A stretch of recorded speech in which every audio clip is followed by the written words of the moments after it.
Good morning, everyone. Welcome to another episode of Ryanico's World. I woke up about 2 hours late today, so much for focusing on getting up earlier. So it's just continued struggle. It's an everyday struggle to try to wake up early. So I'm gonna make this episode a little shorter because I don't want to waste time with doing this, which is great, but at the end of the day, my family's life is better. My family, spending time with my family is better than anything in the world. So whenever they get up, which will probably be less than an hour, probably 40 minutes, and I normally go over an hour, so it'll be a little shorter today, but tell me what you think. Maybe it's a blessing in disguise, but I definitely want to go with the whole process today. So again, welcome. We'll take it a little shorter today, a little quicker, I guess, and we'll go from there. I would like to do kind of a Monday through Friday where I just do my shows every day, but just for the weekday.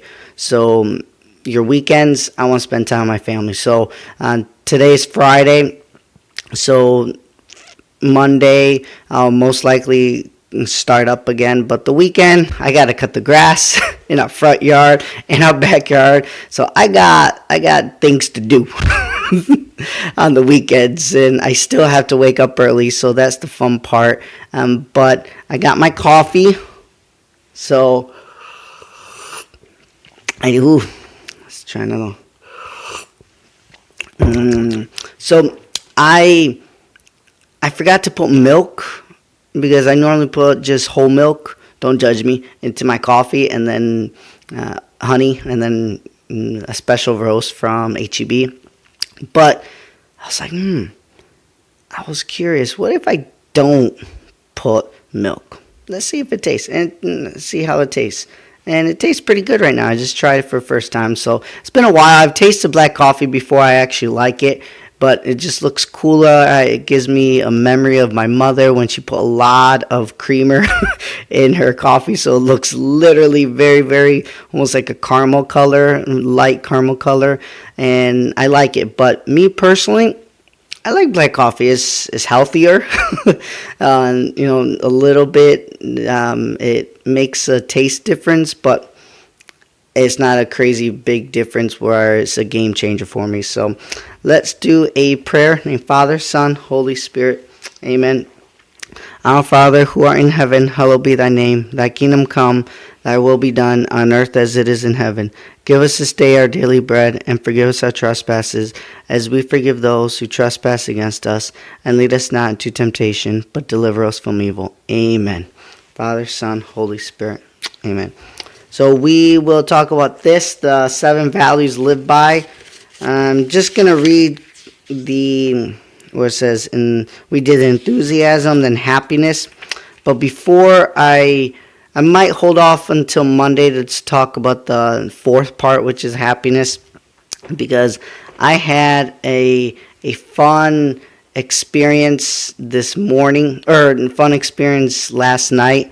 For a Lyft driver, and I'm trying to remember it. I'm having a blank right now, so I'm gonna bring it back up in a minute because I told my wife about it. I guess that's the energy I told her, and I'm like, what in the world? So when my mind wants to work correctly and remember the topic I want to talk about of a Lyft driver, it will come in my head. I got 40 or so minutes. So let's talk about the Apple News. And, well, I don't even have my wife's phone with me. I'm all over the place this morning because it is weird. Because normally I wake up at the latest 7 a.m. But I woke up at 8 o'clock. I did not want to wake up today. I did not. My wife and I were supposed to wake up about 8 o'clock, so she had her alarm on, and my alarm was 6:01. I was like, by a couple times it snoozed, I was like, all right, let me wake up with my wife at 8 o'clock, and she's still sleeping. We were supposed to call a marriage counselor, so I get angry sometimes, and my wife was wonderful enough to be proactive and say, okay, you're not physically hitting me or anything like that, but our son sees it. Our son sees me being angry. And, I have to admit that I do get angry, and it's the little things I get angry about, and I'm fighting it every day. And I even tell her, once she brought up the counselor, I almost changed it little by little just by hearing it, but that means nothing. We still have to go see a professional to talk about it, a Catholic professional as well. So she did her research on EWTN. They have a radio network that we listen to every day, and they bring on psychologists, therapists, professionals in the psychology world. And yes, there are many Catholic psychologists in today. You don't hear about them. And so we want that. And it just makes me think little by little about that I want to be with my wife forever. That's what it comes down to. And I'm flawed. So yes, I have to do it, even though it makes me feel weird. I read the email this morning because I was about to be proactive because she fell asleep as well. I want to call the lady first, and I looked on my wife's email, and I was reading the emails that she sent to the lady, and it was just beautiful. It basically said, even though my husband does well, he gets angry for little things. I throw pans when something goes wrong in the kitchen and I burnt something. I get so mad. I feel like, oh my gosh, I can't do nothing, and I just throw the pan into the sink. Could be little things to people, and then I go and watch YouTube videos. And a lot of them are just wasteful videos. And that's my way of coping, but that's not a good way. And again, I did this channel because to help me overall. Yes, if people can hear it, yes, if people change from my experience, that's God doing his work. But I'm just a messenger, and I'm just sharing what I've experienced. And yeah, we're 5 years into our marriage. We never cheated on each other, but our problem is anger. And then what she mentioned in her email, that it gets her a little angry too. So I'm like influencing her. I'm enraging her because she sees it. And so it's all because of me. And it hurts. It hurts because you have to accept the facts that the anger is coming from me. And it's not good. So it almost made me cry because it made me read what another person thinks of me. It's like a second point of view. And it kind of made me cry, but I didn't physically cry. But if I felt something, I'm like, wow, my wife is going through this. And not because she hates me, it's because she loves me. That's what's crazy about it. She wants me to do better. And I have to do it. So this morning, maybe we're not morning people. That still is not going to stop it. We're going to make some time where our kids are quiet and we call the psychologists and talk to them. And since with this coronavirus craziness, we will do a video chat. But we just have to admit it. I think that's the problem with a lot of people, a lot of men. We just think it's fine. I was one of them. For a good, month, she brought it up.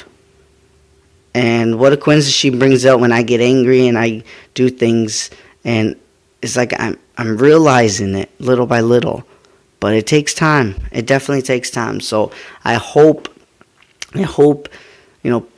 pray for me. Because I hope I do better. And it feels good. Like I'm doing these little wins where I'm noticing where I normally get angry. Because God gives me opportunity to overcome my anger every day.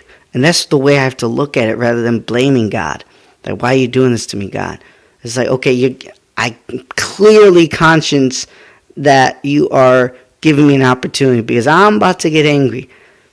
How does that work? And normally with me, it all comes all at once. This feeling of, okay, I got to get angry. Something's going on. And it can be little things as working for Lyft, and I was watching a video and a ride came up and I didn't want to accept the ride. I'm like, dang it. Like little stuff like that.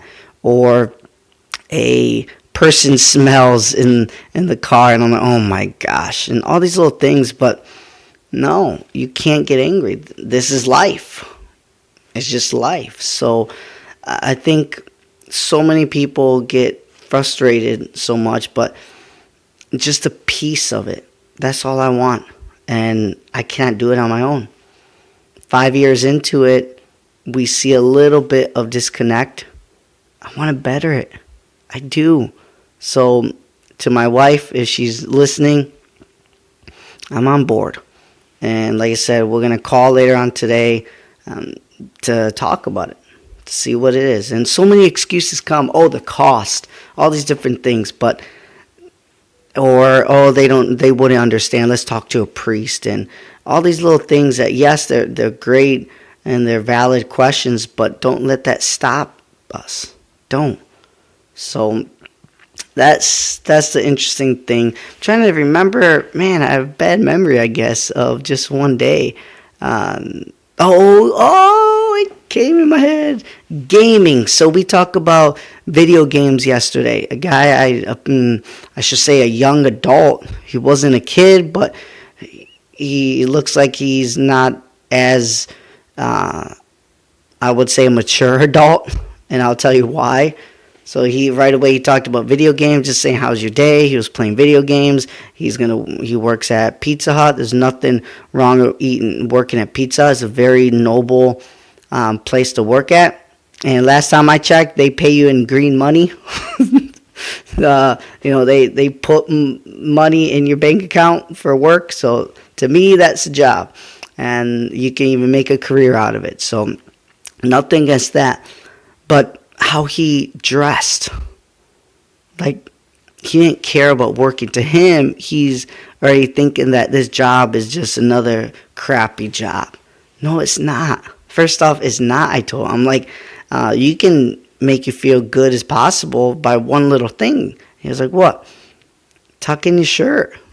Make you feel like tucking in my shirt. That means I care how I present myself at this place, not, I don't care about it.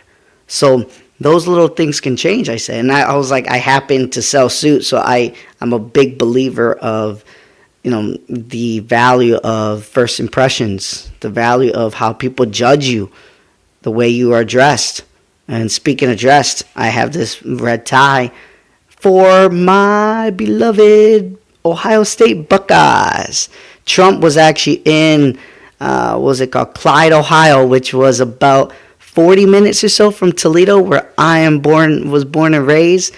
Go Buckeyes. And I'm glad Trump went to Whirlpool Corporation. So next time when we need a washer or dryer, you bet you I'm going to buy Whirlpool, because that was really cool. I never knew that. I didn't know Whirlpool still manufactured in the U.S. So, and right there in Ohio. So this guy, this young adult, then proceeds to talk about what he did throughout his day. Video games. He likes, what did he say? BioShock. And I'm like, what's that? Because I don't know what it is. And he said, BioShock is this underground world where everyone's trying, there's no rules, no religion, he said, no nothing. And you just try to survive without people trying to kill you. Something stuck with me because just that day, yesterday, I talked about video gaming and how detrimental it is. And look what God put me in a position to actually talk about it in real life with another human being about that. Not just my opinion on a channel here. So I was like, all right. I felt kind of weird at first. I'm like, should I talk about it? Or it's only a, 6-minute drive to Pizza Hut? Or should I not? I don't know. But I was like, you know what? See what happens. I said, I have to respectfully disagree. I said, I cannot watch it because all the information I know, I said. He was like, what do you mean? And I told him, like, well, first off, not everyone goes crazy about violence, but at the end of the day, it does take away time from anything that you love in your life. It is. And you just become normal to it. It's okay killing so many different people. And then I see in real life that there are criminalistic people in this world. Now, do they have a connection to video games? Probably not. But we make it, there's a word, it's called, desensitize, I think is the word called. But basically, in my normal attitude, in my normal perspective, is it just fuels the flames. It will make you feel more like it's normal to kill people. Like, okay, I killed 20 people earlier today, and I'm about to kill another 30. Like, it just becomes normal. But then when you use the word kill in real life, and I say real life because I told him, like, when you push that button off, it all ends. You go into real life. And I said, it just does not reflect real life. In this real world, there are so many different religious people. There are so many people that love you, that care for you. Not everyone's out to get you, and you become this person that has this mindset. And also psychologists can concur with me that our brain, I think Joe Rogan said our frontal lobe hasn't even been developed yet. Yeah, in my simplistic words is we haven't grown up yet. Our brain hasn't developed yet, and whatever's coming into our brain is forming this so-called human's perspective. And businesses know that. Then I talked about the business part. Man, his eyes went right up. And that's all I could see from the dash mirror is him, like, looking straight at me. And he had his phone with him, but he looked straight at me every time when I looked up and saw him. I said, I just can't because I know too much. EA Sports, I heard about how they have engineers that are literally making algorithms to make you still in the game. They know exactly at what time you get frustrated. They know exactly what time you get excited about a game. So they make it less exciting so you go down a little bit. Then they make you so quote unquote whatever game you're playing win again so you get more excited. And then it's a level of always keeping up. And I told him about Netflix, how Xbox, which is Microsoft, they're trying to do Netflix for videos, they call it, Netflix for games, and where you don't even have to have a console anymore. You can play on your phone true games that looks like you have an Xbox or PlayStation. And I said, it's literally at least a $40 billion industry. They know all these things. These companies, these investors, they have to get money or revenue. I told him, like, what's the best type of customer is there in the world? He was like, I don't know. And I'm like, a repeat customer. It's like business 101. How do you make it repeat? Well, you're into this segment, into this industry where you have the power to make us addicted to it. I told him about Japan. I said, in Japan, there are more adult diapers sold than baby diapers. And he was like, what? I was like, do you know why? He was like, why? I said, because young adults, even adult Japanese individuals, they cannot stop playing. So what they do is buy adult diapers so they can actually go pee or even poop while they're sitting down because they're so into the game they don't even have time to use the restroom. And that's normal. Like, he laughed about him, and even I'm like, sounds weird, but it's true. Look it up. It's on that Google thing. I mean, it's crazy when I read these things. I'm like, oh my gosh. And that's happening, good 5 years ago when I read that. We're 5 years into it now. So they were way ahead of the curve, and businesses know that. They know how powerful these games can be. And they have, I don't even know the department, but I'm sure there's departments of how to make the graphics more real and everything. And I told him, like, I get it. I was a big Madden fan. Like, it is fun to play the game. But I'm like, I just can't do it, I said, because I know too much. I just know it. and I know it's bad for me. And even though it's fun, I know it's going to take away time from my family. I know it can be addicting, and I know once addiction comes, everything goes out the window. You pay for those games, those $60 games. And what a coincidence, $60. They know exactly, even to the penny, how much you're willing to pay when it's a teeter-totter. They know when it's too expensive or too cheap. They chose $60 for a reason. So science is on their side, and they're using it to manipulate everyone, millions of people throughout the world, maybe even 1 billion of people throughout the world, while they make profits. That's it. That's all what it is, and all in the name of fun. Oh, let's throw them on ESPN on a channel that's very popular, but we'll throw them in on a Sunday morning. No one watches ESPN Sunday morning. So it's just, they know. And I told him, I'm sorry, man. I'm like, Twitch, I said. He was like, yeah. I'm like, do you know who owns Twitch? And he was like, who? He didn't know. I'm like, Amazon. He's like, what? What in the world? Amazon's getting into the video game. They've done it already for a good, couple years now. I don't know when they bought them, but I know it's within at least 3 years, or the past 3 years. So it's crazy when you know all these information, you know what it can do to you, you know the science behind it. And they manipulate it where it's not real. So I told him, once I figured out, when I told him the same story I told you yesterday in my channel here, in my podcast, is that I was throwing the football on the video game of Madden, and the receiver was wide open, and he missed it. And I was about to blow up, blow up the scoreboard. I was about to beat him because I was already up 24 points. And I was like, 31's good. Another 7 points. He was open. He was about to make a touchdown, and they dropped it. And I'm like, what in the world? Or when I was down in another game, and it was getting towards the end of the fourth quarter, the end of the game, and I threw almost like another Hail Mary, and out of nowhere, there's 4 defenders on him, 4 safeties, and the guy made a miraculous catch.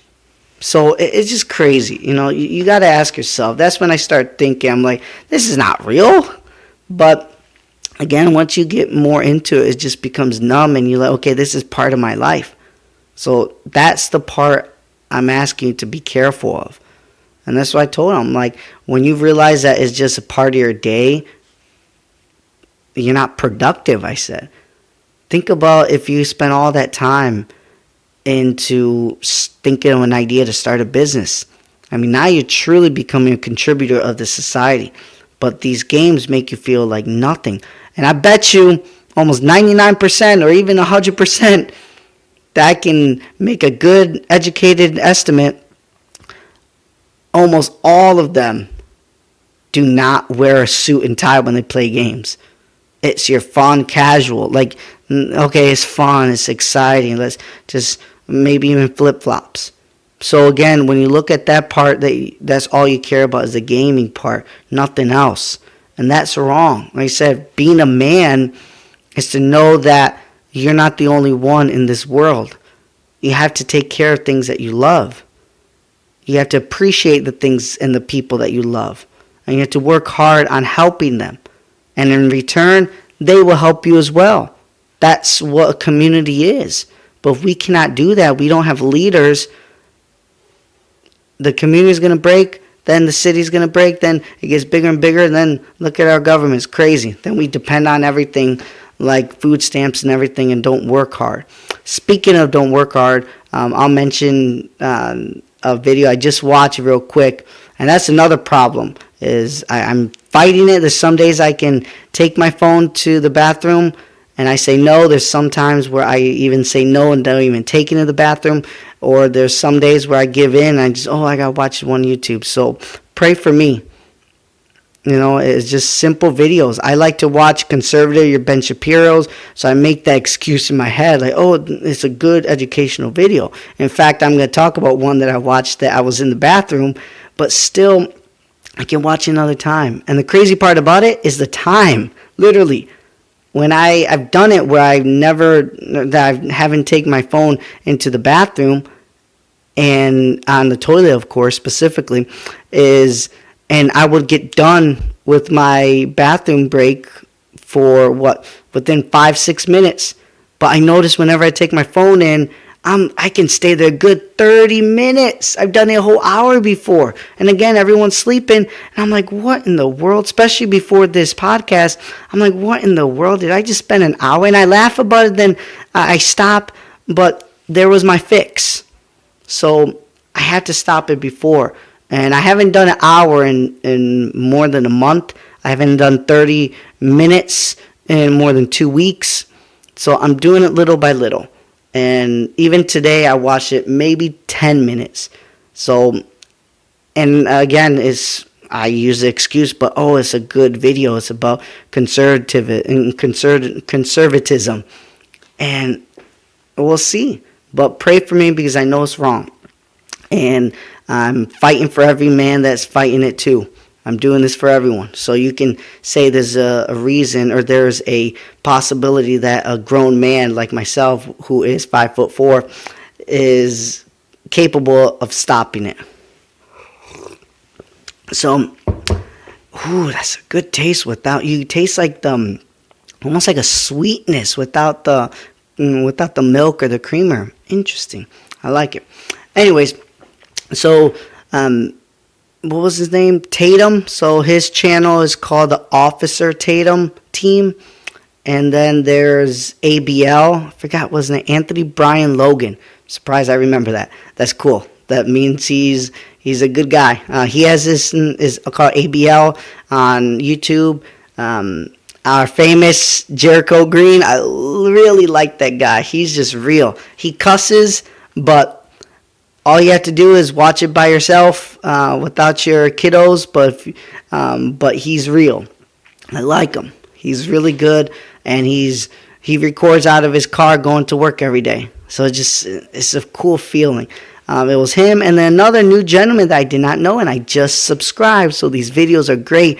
It looked like Officer Tatum was like the host. So thank you, because not only I got to see 4 black Americans talking about conservatism and what they feel about how it's good being a Republican come in this today's world. They're the odd ducks, but I love getting their perspective because no one will talk to them about it. But Officer Tatum has 1 million subscribers. ABL has, I may be off, but like 300,000. Jericho Green has about 100, almost 200,000 if I remember. And then they say up and coming is the Derek Granigo, I think, Grandanigo, something like that. So it's Grandenigo. So he's up and coming. I just subscribed to him, and he has 25,000 followers. Guess how many followers I have? 4.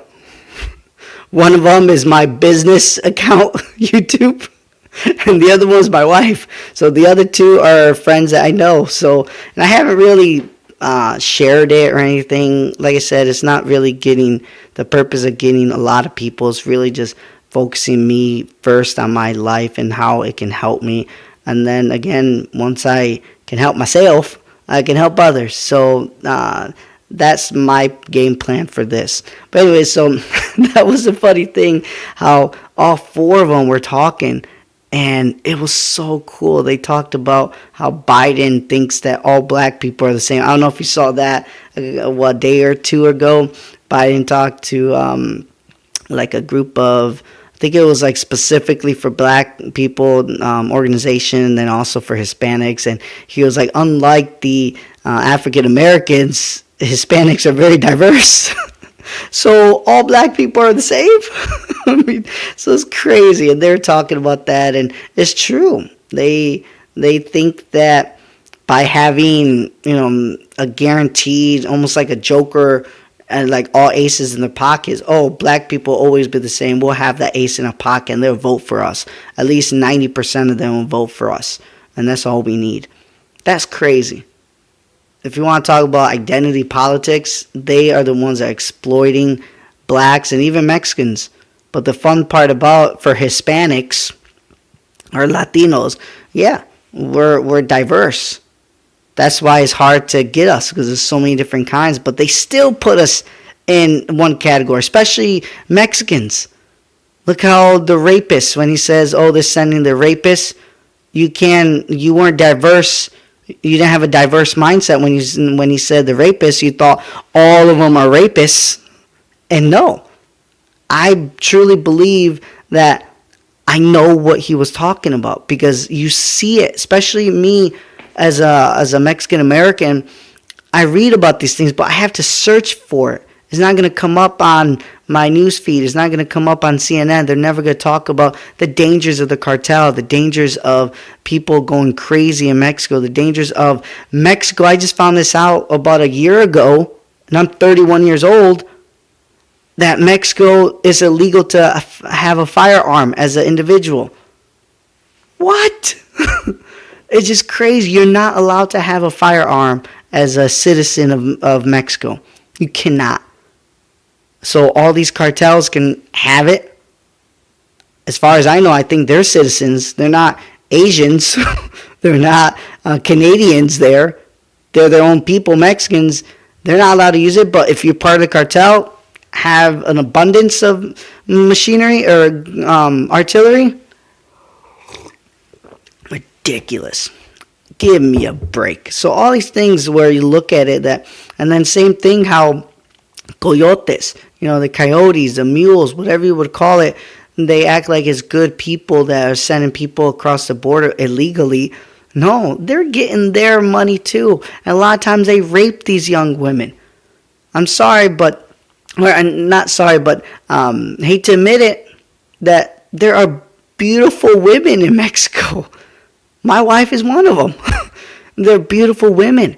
So if you're put a beautiful woman that just wants an honest living, an innocent young girl, whether 15, whatever perverted mind you have, it can be as young as 11, and they cross with no rules, nothing, because they're already doing it illegally, and this guy is getting money for sending them, and no one's watching them, how much you want to bet he's going to take advantage of them?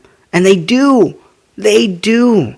That's what's sick. There have been reports from Telemundo, even all the Mexican stations or the Spanish stations I disagree with. They're all left-winging.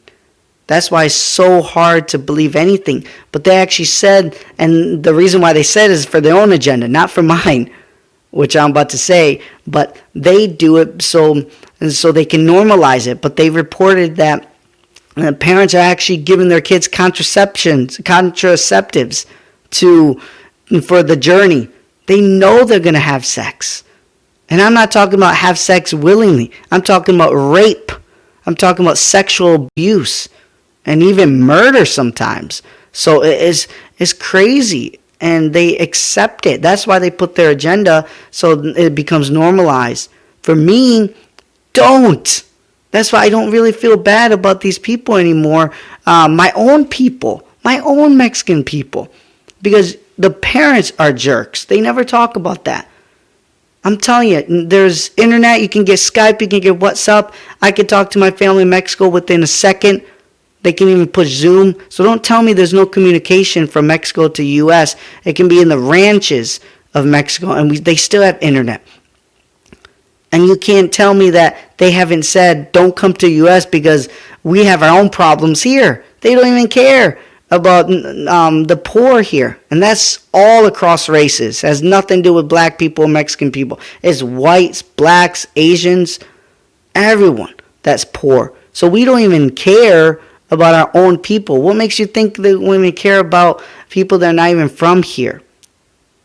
That should be portrayed or communicated to Mexican people. Say, okay, maybe after 60 plus years, ever since the early 60s, people have been crossing, and in the past 30 years has been very hard. So maybe we should rethink. Maybe we should stay here and work with what we do have. And that's the problem with all these countries, especially Mexico. And I say this with respect, but very, very much certainty and concrete, is that I can say to my father-in-law, I can say to my dad, If you thought you're proud of your country so much, why did you leave? Simple as that. And they talk about pride, and yes, it's great to be part of it, but you have not contributed. Remember about the video game conversation or the monologue? The same thing. You're not contributing to your society, and that's a very, very big responsibility a man should have. There's so many Mexican corrido songs, good songs. They talk about how, I went to the U.S. and I came back and I left my family, everything abandoned. Life still goes on in Mexico when you go to the U.S. Life still goes on. Your family grows up. Your house gets older. All these things, your crops, your corn, your chiles, your beans, everything that we grow there is being basically aged. So if you don't take care of it, it will die on us. And again, even our family, there's sad songs about how he comes over and his mom passed away. My dad didn't go to Mexico. He went every year, but he stopped a couple years, and he went when my grandmother, his mother, passed away. I mean, it's just the way it is. But as far as learning about it, yes, America is a beautiful country, but don't start out illegal. Start out legal. Do it the right way. My dad did it. Was it easy for him to learn a second language? No. But that's the thing about America is it's a beautiful thing how we are all diverse, but we have this common good. And that's the Constitution. Mexico doesn't have a Constitution. So that's what's crazy about it. And that's what sucks, because I was never born in Mexico, and I feel that I have more pride of Mexico than other people that were born in Mexico. One example is music. That's one thing that I loved about these older Mexican songs, because they talked about the history of the ranch, of everything. And I felt so excited about it because I knew I never had the experience. I didn't take it for granted. And I remember when I chatted back when you had your MySpace, I would chat with Mexican girls, and I would think they automatically like these songs because they talk about the history and the beauty of Mexico. They're like, no, I like rock. Or I like this bang American pop rock music. I'm like, what? Well, that's American music. Or I like Maná. Look up Maná. It's like a rock old 70s group. And the traditional Mexican music, the mariachi, all these beautiful things that even my wife is instilling in our kids, listening to mariachi, the beauty of these lyrics. A common Mexican guy would never have that in their playlist. They'll do it for quinceañeras. They'll do it for weddings because they have to show off being Mexican. But if you ask them what's in their iTunes right now, what's in their car playing, it's not going to be that. So it's crazy how you don't have this pride only when it comes out when cameras are on. And that's what's sad, going back to trafficking. It starts with the family. If you know your daughter is going to be raped and you give her contraceptives, shame on you. Tell her, you know what, honey? I think Mexico is beautiful. I love Mexico. We're going to live here. And yes, we may hear this USA might be perfect, but it ain't heaven. It ain't perfect. So why don't we just stay here and do good? And there's many beautiful things about Mexico, even to this day, even though cartels are controlling majority of it, and that's the sad part. But there's still, it's not like a war zone every day. That's why they're in an odd situation. And that's the government's fault. Government has to put an end to it. Because now it's not about just having some cocaine or having some this or LSD or methamphetamine. These are killings throughout the day. And that's why it's bad. Because it all comes about with that part, and it is scary. So I get it. I get that. But fight for your country. Vote. And like I said, it's a hard situation. But the answer is never say, okay, I'm going to go to another country where they get even worse treatment. And they could get killed too. There are many people that crossed the border that never made it to the other side because they died. So, and that's what you feared in Mexico, of getting killed, and you got killed going to it. So think about these situations. It all starts with the family. And that's what's crazy about it. I don't have my phone here with me. I left my wife's phone in the kitchen there, so I'm just going to go off the cuff. As far as the news, there won't be any news today. Saint of the day, there's 2 saints I saw when I was reading in the bathroom. Dang it. So pray for me that. I hope I do different. But I have the Catholic prayer, so we can have fun with this. But that was the story I wanted to tell you, that the 4 of those. And I hope one day I can be on that, because I don't have a lot of followers. I even imagine being on Joe Rogan, 100 million downloads, 10 million subscribers on YouTube.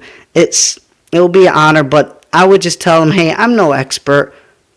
And in fact, I would like to do, if Joe Rogan can hear this, if he ever hears it. It is on the internet, so he could. But I would ask for you to give me a chance to get on your podcast. Not because I want fame, nothing like that. I want to tell the world, because you have a bigger reach. You mentioned yourself about chastity. You talk about pornography. I love the people that you bring on, and because they're scientists, they're researchers. That Deborah So was a beautiful podcast. You talked about good and bad transgenderism, and I believe you. I believe you, Joe Rogan, that you do have that goodness, and that's a lot of people think, oh, he's bad, he's against transgender. No, I believe you believe that. So I get it, and I really appreciate you talking about it, because it's a very, very thin line, and you're doing it, so that's great. And like I said, if I get a chance to go on Joe Rogan's podcast, I would just ask, not for fame or anything like that, but I would just ask, let me talk about my experience of chastity. Because that was a big question he had. This world is weird. The sexual side of it, the taboo of sex, all these different things. I have an opinion for that, and I have an experience for that too. And I believe, it could be wrong, could be right, but I'm experiencing it now, and I feel like I'm a guinea pig, because it's always been there. Chastity's always been there, but we never practice it. I'm practicing now, and it's a different feeling. And I'll just leave it like that. It's an interesting feeling that it may have an opportunity to say it can help this crazy world, because it touches everything of a person's life. That's what I loved about your podcast, because you talk about everything, and it is all connected. I think that's why you find interest in it, because it's all connected to us. The way we think, the way society tells us things, the way we become rebels, the way, it all goes back into the French Revolution. I can always talk about that, because how they hated religion. They were killing priests at that time, and that was in the 1800s. So not too long ago, 200 years ago, not too long ago. And why are they burning Bibles? All these different things. I truly believe, Joe Rogan, that it's not about Democrat versus Republican, transgender versus non-transgender. It's all about religion and no religion. That power. And with God, He's the ultimate power. So we see throughout these years that we want power, and we have to take this power out. But the cool thing about Catholicism is we're always going to be here. Why? I don't know why. We just know of history of the 2,000 years. They killed our leader, a.k.a. Jesus, in the worst way, thinking that would end. Just imagine if you were one of those Romans that, good job. One of those Jews that wanted him dead. Good. Thank God. He's done. He's over. About this resurrection, it's for the birds. They don't know what they're talking about. It's going to end. We're not going to worry about it. We talk about God, and that's it. No. He resurrected in 2,000 plus years. We're here today, and there's still half the world that truly believes in Him. About 3/4 of the world believe in something other, another higher being. It's just crazy how this world is. So there is something about it. And you notice more and more religion is getting out of the school system, getting out of the teaching system, getting out of the family, you're noticing this chaos is starting again. So I want to talk about that. If you give me a chance, Joe Rogan, my email, you can send a message on my channel, but I'm not going to force it. But I am going to offer that, to talk about my experience with my wife as well, or even just by myself from a man's perspective, because it is something I feel that can help many people. And that's what it is. I love what you said before with Deborah. So you want people to be happy. I believe I wouldn't say a formula that I've created. It's just something I practice. And it all started with me saying, okay, this stuff isn't working. The look but don't touch, having casual sex, doing whatever I want. Believe me, I was on board with you on that. It feels good not having no rules as long as it doesn't harm anyone. But then you realize it is harming people. But I didn't know why. And that's where it kind of came to my realization. I'm like, oh, wow, like it is harming people. Let me look why. And then a selfish reason, because I saw more and more divorces, more and more close ones are leaving their family, say they'll never leave their family, and they just abandon their kids, women and men.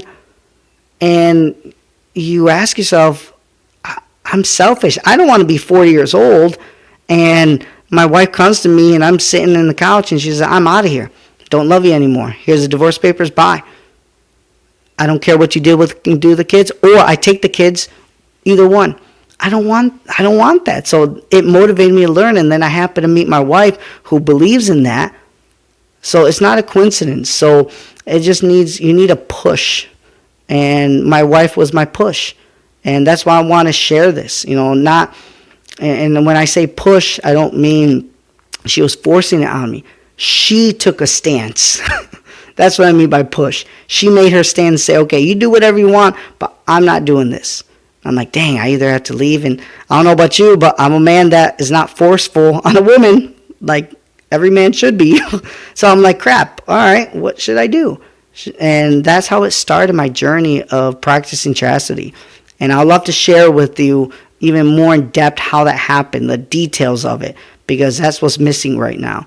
And maybe I'll talk about it because most likely I'll never get on your show. But you are coming to Texas. I live about 40 minutes from Austin. So if you're going to Austin, I'm here. We have a house here. We're renting a house. Love to invite you into our kids' room. Or if you have a studio, like I said, it is becoming more and more cool to think about it. But again, who knows? Maybe not. I have 4 subscribers. So again, I know just like many other people just know the system. YouTube algorithm is not going to recommend this to Joe Rogan. And if it does, man, I'm going to have to give $5 and a candy bar to YouTube's algorithm team. So thank you. Or pizza, because I'm a pizza guy. But anyways, thank you. That's my take on it. And I'll continue talking about practicing chastity, because even if I don't have that big reach like Joe Rogan does, I'm still going to talk about it, because there might be one person that happens to come across this video. So bottom line, I'll talk about it more, and I have a channel of why chastity works, and I can even get more in detail of it. Like I said, it's pretty neat. It's beautiful, and it all comes down to being happy. That's what it is. I'm practicing something that is making me truly happy, where I see my counterparts are not.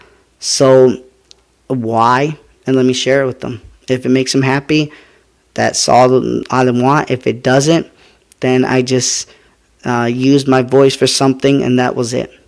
I get nothing out of it, and I'm happy about that too. So that's the main thing I want to talk about. And I digress. So going back to, the Tatum, Officer Tatum, they're just really cool, because even though I'm not black, I would like to say, I'm Mexican myself, and I would like to say that we have somewhat the same struggles. Even though weird Biden said we're diverse, I mean, we are diverse, but at the same time, I'm different. And he said diverse because there's so many of Latinos, but for Mexicans, there's so many Mexican people, but they put us in a category. So I'm talking about only Mexican people. And that's what it is. Like, I think there's so many Mexican people that feel we are different, but they put us in a category. So it's crazy. It is what it is. But I will tell you this. We are a beautiful culture, and these cartels are just ruining for Mexico. All for the sake of making money that they have an endless supply of. So it's crazy. So with that being said, let's pray. I love this book. This reminds me of a book that I should have had when I was younger. So that's why I want to keep this and give this to my son. I know it's kind of nice because I haven't broken it in yet, but I want to. So by doing that, let's do it here. Let's explore this. So it says the contents, says the daily prayers, then it says a holy mass. Let's talk about holy mass so people don't realize about that. So 37, that's something I want to talk about as well. Let's see here, 37. Because people will get bored. I can understand my son gets bored, but even then, he understands mass, and I'm teaching him. If I can teach a young kid, 4 years old, about that, we can definitely teach an adult what the mass is. Because even for adults, it gets boring. We should talk about that, about mass. There's purposes of the mass, and it could tell you a little bit more that it's all about celebrating the Last Supper. It's really what it is. But it's celebrating his Last Supper, passion, death, and resurrection. We do that every Sunday, and we do it every day. There's some churches that do it every day because it comes from our Father. Our Father who art in heaven, hallowed be thy name. Thy kingdom come, thy will be done on earth as it is in heaven. Give us this day our daily bread. So our daily bread is you, Jesus. Is you in the Eucharist. You know that 33% of Catholics in the U.S. don't believe that Jesus is present in the Eucharist? That's weird. Like, a symbol. There's a lot of sects, a lot of divisions or denominations of Christianity that just think of it as a nice symbol. No. Catholics, we believe that it is the mind, body, soul, and divinity of Jesus Christ in that. So if you want to talk about anyone who's on the side or on the sidelines, say, I want to get closer to Jesus. I want to get this. I want to feel something. You can't get any closer than consuming him. I mean, that's the closest you can get. But you have to believe that this is Jesus. So that's a beautiful thing, too, that I realized this good 7 years ago when I started my formation. That was like the first, what moment of Catholicism? I never knew that. And then from there, you just learn more and more. Why is the red candle, if you ever look at where the tabernacle's at, where we put Jesus at, if there's a red candle and if it's light. And when it's light, or lit, I should say, the candle, that means Jesus is present. When it's not lit, there's no Eucharist, there's no Jesus in there. So that's what's beautiful about these little things. And then with the Mass itself, there's two parts of the Mass. And I have to remember correctly, because again, I'm just an average Joe. There is the liturgy of the Word and the liturgy of the Eucharist. Those are two parts. And so the liturgy of the Word is more of your scriptures that came from the Bible. So when you say you haven't read the Bible in a long time, but if you go to Mass, you actually technically read the Bible in public. And then there's a liturgy of the Eucharist, the transformation from bread and wine to the body and blood of Christ. And I always tell my son, look at the priest, he's putting it up high. There's a purpose for everything of the Mass. It's beautiful. I found out the Psalms were made technically to be sang rather than read. And Psalms comes from Salmos. Salmos are songs in whatever language it is, but at least for Spanish, Salmos can be for songs essentially. So it's pretty interesting how that all happens. And So here it is, the Mass, the true sacrifice of the new covenant in which a holy and living victim is offered, Jesus Christ, and we in union with him as a gift of love and obedience to the Father. Back before Jesus, they would sacrifice animals. Some Indian tribes sacrifice other people. We sacrifice God's only Son. And that's it. It's crazy, but it's a beautiful thing. And let me see here. Then a sacred meal and spiritual banquet of the children of God, a Paschal meal which invokes the passage or Passover of Jesus from this world to the Father. It renders him present and makes him live again in souls, and anticipates our definitive passage to the kingdom of God. So it has to be, no one will go through God, or no one will enter the kingdom of heaven not unless by me. I'm paraphrasing. There's a passage in the Bible mentioned that, and it's a beautiful phrase. Too bad I don't remember it verbatimly, but I know what it means. To get to heaven, you have to go through Jesus. And again, Jesus, when we talk about, especially with atheists, I joke about it. I'm like, I have more respect for atheists than your wannabe Catholics, or your Catholics that just say they're Catholic but don't practice a Catholic faith, or go practice against their Catholic faith. I have more respect for atheists than them, because at least atheists does not believe. They made a decision to believe or not to believe. These so-called cradle Catholics, and if you don't know what cradle Catholic is, literally think of cradling a baby.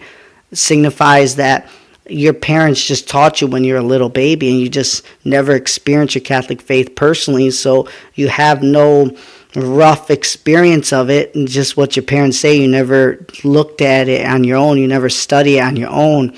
So when something comes up that you need God's life, your parents are not there, and you just give up. You just don't care about your faith because you feel nothing about it. That's a cradle Catholic, where you just, oh, well, I learned that when I was little. That was it. But you don't understand why. So I have more respect for atheists than them, because, again, they made a decision. Unfortunately, they made a decision not to believe in God, but they made a stance. Cradle Catholics, your wannabe Catholics, they never made a decision. They just go along with the flow. And what's detrimental and what's very damaging of that is other people who are on the sidelines, who are truly wanting to question their faith. And I question my faith too. I question Catholicism. That's how you get to the truth. And that's what I liked about Joe Rogan's, that you have to question it. Because if not, you can be a sucker for anything.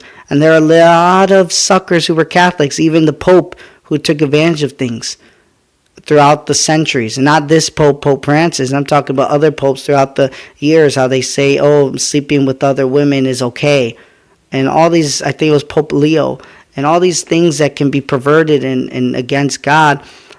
He knew that, okay, these people were easily convinced. So you have to question your faith. But by questioning your faith does not mean that you don't believe. In fact, it's to the contrary. It will make you believe. Look up the movie, it's on Pureflix, but I'm sure it's on YouTube. It's called The Case for Christ. This is a true story. In the 70s, a atheist, he worked for one of the big newspapers. I forgot what it was, the Post or something, but true story. He looked it up, and it was a secular newspaper outlet, newspaper company, and his wife was converting into Christianity, and he didn't understand why, and he hated it because it was separating his family. And he was like, I'm going to research this against God. He had this agenda, which is okay if you admit that agenda, to go find a case against God, against Christ. And he's talking to all these theologians, all these scientists, all these, and they're secular too, all of them. And at the end of the movie, he ends up believing in Christ. It's crazy. So doubt it. Research Christianity. And forget about the things that you hear from CNNs of the world, or your personal experience that you just hate. And a lot of times that personal experience comes from another person that's not representing the Catholic Church in the right way. Going back to why I said, that's why these people who just go with the flow, people who are truly wanting to learn about Christianity and Catholicism, they get that as a first impression. And they say no. They say, forget this. And I don't blame them. But you're getting that from the wrong perspective, because these people that you see that you just hate, despise, that's the word, they are not even practicing correctly the Catholic teachings.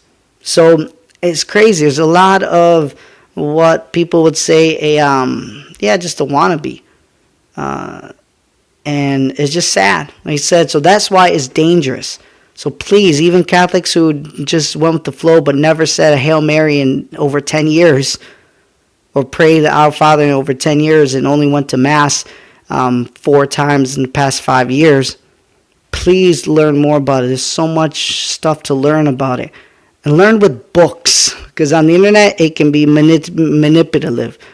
So look at books, you choose it, go to a library, and it's crazy. So I guess I'll end it with that, because that's all that comes up in my head.